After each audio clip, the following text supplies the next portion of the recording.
Mutual fund में अगर आप इन्वेस्टमेंट कर रहे हैं तो आप जब उसकी एनएवी लो है तब इन्वेस्टमेंट करिए, जब एनएवी ऊपर हो जाएगी, हाई हो जाएगी, तब आप इन्वेस्टमेंट निकाल लीजिए। म्यूचुअल फंड में अगर आप इन्वेस्टमेंट कर रहे हैं तो हमेशा लो एनएवी वाले म्यूचुअल फंड्स को प्रीफर करिए, क्योंकि वही अच्छे होते हैं। हाई एनएवी वाले म्यूचुअल फंड अच्छे नहीं होते, जब उनकी प्राइस नीचे आएगी तब वो अच्छे होते हैं। जैसे शेयर मार्केट में होता है, हाई प्राइस वाला शेयर अच्छा नहीं होता लेने के लिए, वो जब नीचे आती है उसकी प्राइस तब आपने वो खरीदना चाहिए। जब भी आपको म्यूचुअल फंड में इन्वेस्टमेंट करनी है तो आप पहले उसकी एनएवी देखिए कि लो है या हाई है, और उसके ऊपर आप डिसीजन लीजिए। ये सारे फंडे सच है क्या, ऐसा आपको लगता है? या इन फंडों में कोई बात ही नहीं, कोई दम ही नहीं, ऐसा आपको लगता है? आइए इन्हीं सारे सवालों के जवाब आज हम आपके अपने इन्वेस्टमेंट फंडा चैनल पर जीवन बागुल के साथ देखते हैं आज के इस वीडियो में। लेकिन उसके पहले आप इस चैनल को सब्सक्राइब कर दीजिए अगर आप पहली बार इस चैनल पे आए हैं, और अगर आपने अभी तक ये चैनल को सब्सक्राइब नहीं किया है तो प्लीज़ अभी चैनल को सब्सक्राइब कर दीजिए, और वो जो बेल का आइकन है उसके ऊपर क्लिक करके आप ऑल के बटन को आप क्लिक करिए, उस ऑप्शन को सिलेक्ट करिए, ताकि आपको पता चले कि हम कब अपने अगले वीडियोस पब्लिश कर रहे हैं। और इसको लाइक करके शेयर कीजिए।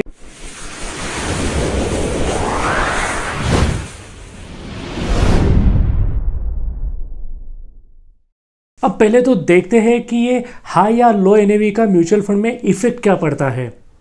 जनरली लोग बोलते हैं कि शेयर मार्केट में जब भी शेयर प्राइस हाई है तो आप बेच दीजिए शेयर्स, और जब भी शेयर की प्राइस नीचे आ जाती है तो आप उसको खरीद लीजिए वापस।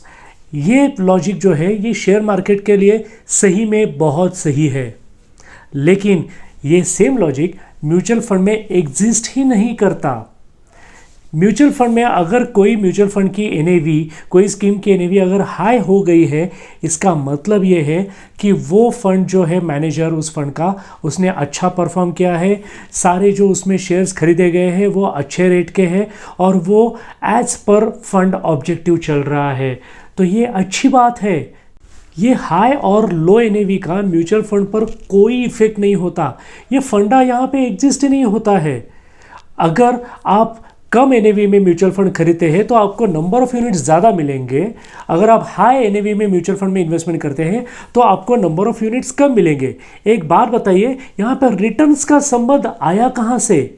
अगर आप आज एक शेयर की कंपनी का शेयर सपोज 1000 रुपया है तो एंड आपके पास 5000 रुपये है तो आप 5 ही शेयर्स ले पाओगे।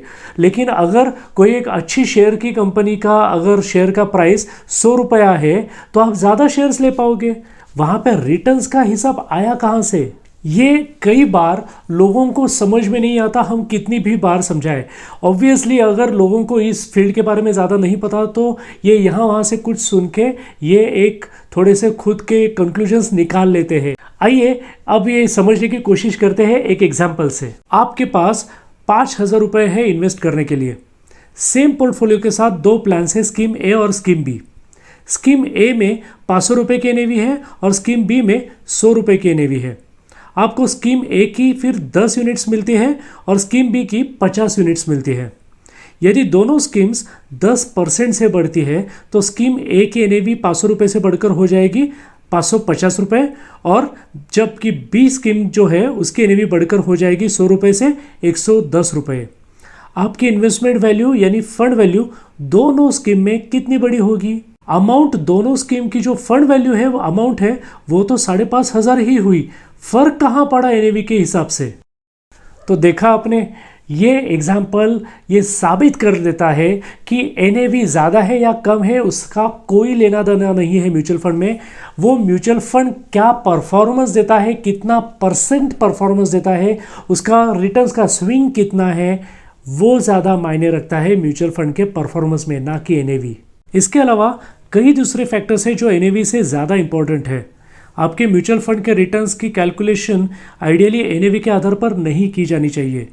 फंड मैनेजर की स्पेशलाइजेशन, पास्ट परफॉर्मेंस और एक्सपेंस रेशियो, ऐसे और भी कुछ पैरामीटर्स भी है। इसलिए एक बेहतर फंड मैनेजर अगर म्यूचुअल फंड मैनेज कर रहा है तो वो म्यूचुअल फंड की स्कीम अच्छा परफॉर्म करने की पॉसिबिलिटी ज़्यादा होती है। एक्सपेंस रेशियो एक फंड के रिटर्न को अफेक्ट करता है, लेकिन उसको टाल भी तो नहीं ना सकते। इसमें management fees, administration fees, operating cost जैसी और भी कुछ कॉस्ट शामिल होती है जो एक म्यूचुअल फंड की स्कीम को अच्छे तरीके से चलने के लिए बहुत ज़रूरी है। शेयर मार्केट में पास्ट परफॉर्मेंस के हिसाब से क्या आप फ्यूचर का परफॉर्मेंस एक जजमेंट ले सकते हैं? नहीं ना। म्यूचुअल फंड में भी पास्ट परफॉर्मेंस देख के आप फ्यूचर में ये कैसे परफॉर्म करेगा ये नहीं बता सकते। हाँ, अगर पास्ट का लंबे समय तक का अगर आप उस स्कीम का रिकॉर्ड देखते हैं, उसकी कंसिस्टेंसी अगर देखते हैं, तो आप एक थोड़ा सा अंदाज़ा बना सकते हैं कि ये किस टाइप के रिटर्न्स दे सकता है। एक बात याद रखिए, अगर शेयर मार्केट ऊपर जाता है तो सारे फंड्स की, सारे स्कीम्स की एनएवी भी ऊपर जाएगी। अगर शेयर मार्केट जोर से नीचे गिरता है तो सारे की सारी एनएवीज नीचे आ जाएगी। सेम शेयर मार्केट जैसे ही होगा। तो क्या आप एनएवी जो होती है म्यूचुअल फंड के स्कीम्स की, क्या उसको पूरे तरीके से नज़रअंदाज कर सकते हैं? नहीं। एक एग्जांपल लेते हैं कि आप म्यूचुअल फंड में इन्वेस्टमेंट करना चाहते हैं क्योंकि आपको डिविडेंड लेने हैं। Dividend yearly, half yearly, quarterly, monthly कुछ भी हो सकता है। हमेशा जो डिविडेंड होता है वो नंबर ऑफ यूनिट्स पर मिलता है। जैसे शेयर मार्केट में कितने शेयर से मल्टीप्लाइड बाय कितना डिविडेंड है उतना आपको डिविडेंड आ जाएगा। वैसे ही म्यूचुअल फंड में कितने यूनिट्स है मल्टीप्लाइड बाय कितना डिविडेंड दिया है उतना डिविडेंड आपको मिलेगा। यानी नंबर ऑफ शेयर्स पर डिविडेंड आपका कितना आएगा अकाउंट में वो डिपेंड है। म्यूचुअल फंड में कितने यूनिट्स है उसके ऊपर आपका डिविडेंड डिपेंड है। तो अगर आप म्यूचुअल फंड से डिविडेंड लेना चाहते हैं तो कम एनएवी वाला और अच्छे डिविडेंड देने वाला म्यूचुअल फंड आप सिलेक्ट कर सकते हैं। उस टाइम आप एनएवी को देख रहे हो तो ये जायज़ है, लेकिन बाकी के केसेस में बिल्कुल नहीं। तो अगर आपके पास कम यूनिट्स है किसी स्कीम के, यानी हाई एनएवी में अगर आपने खरीदा है तो आपको कम डिविडेंड मिलेगा। अगर आपने लो एनएवी में खरीदा है तो आपको ज़्यादा यूनिट्स मिलेंगे और ज़्यादा डिविडेंड मिलेगा नेचुरली। अगर आप म्यूचुअल फंड में इन्वेस्ट करना चाहते हैं और फिर भी ये एनएवी की वजह से आपको चिंता हो रही है तो आप एक काम कर सकते हैं, आप एसआईपी शुरू कर दीजिए। एसआईपी यानी मंथली इन्वेस्टमेंट होती जाएगी आपके बैंक अकाउंट से म्यूचुअल फंड में। वहाँ पर हर महीने एक पर्टिकुलर डेट डिसाइड की जाती है, उस डेट को एक पर्टिकुलर अमाउंट डिसाइड की जाती है, वो इन्वेस्ट होगी। तो कई बार क्या होगा कि एनएवी कम एनएवी पे आपको यूनिट्स मिलेंगे, कई बार कई महीने में आपको ज़्यादा एनएवी पे कम यूनिट्स मिलेंगे। आखिर में अगर आप देखोगे आपका पूरा हिसाब तो एक रुपी कॉस्ट एवरेजिंग का बेनिफिट आपको मिलेगा। तो वहाँ पर आपको ये टेंशन लेने की ज़रूरत ही नहीं पड़ेगी कि अब आपकी इन्वेस्टमेंट कौन से एनएवी पर हो रही है। तो ये हम जनरली उन लोगों को सजेस्ट करते हैं जो एनएवी हाई लो के बारे में बहुत ज़्यादा चिंतित है। लेकिन फिर भी बताता हूँ कि ये हाई लो एनएवी ये फैक्टर एग्जिस्ट ही नहीं करता। कई लोग बोलते हैं कि अरे इसकी तो एनएवी बहुत हाई हो गई है, अब ये उससे ज़्यादा तो ऊपर नहीं जाएगा। भाई थोड़ा सा लॉजिक हमें भी तो बताइए कि आपको कैसे पता कि ये ज़्यादा ऊपर नहीं जाएगा। आज हमें ऐसे कुछ फंड्स पता है जिनकी 10 रुपए से एनएवी शुरू हुई, आज 1000 के ऊपर है। आपको भी पता है कि ऐसे कई सारे शेयर्स हैं जो 10 रुपए से शुरू हुए थे शेयर मार्केट में, आज वो कई हजार रुपए के हैं। शेयर या म्यूचुअल फंड की एनएवी ये दोनों को कितना ऊपर जाएगा कोई लिमिट नहीं होता, कितना भी ऊपर जा सकता है। सेंसेक्स, बीएसई, निफ्टी ये सारी चीज़ें कितनी ऊपर जा सकती है कोई लिमिट नहीं है।